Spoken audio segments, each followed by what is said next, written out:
দর্শক দেখতে পাচ্ছেন আপনারা ছোট ছেলেটি গড়া জালে গলদা চিংড়ি মাছ ধরলো এইমাত্র। দেখতে পাচ্ছেন আপনারা এখানে রয়েছে চিংড়ি মাছ, গলদা চিংড়ি মাছ, তারপরে এখানে বিভিন্ন ধরনের মাছ দেখা যাচ্ছে। তো একটু ভালো করে দেখাই আপনাদেরকে। তারপরে বাইলা মাছ দেখা যাচ্ছে, তারপরে বিভিন্ন প্রজাতির মাছ আছে।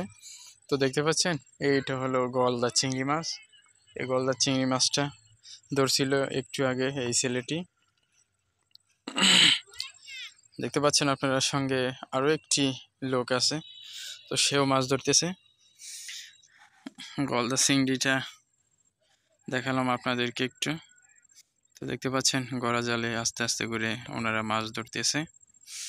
আশা করি ভিডিওটি ভালো লাগবে আপনাদের।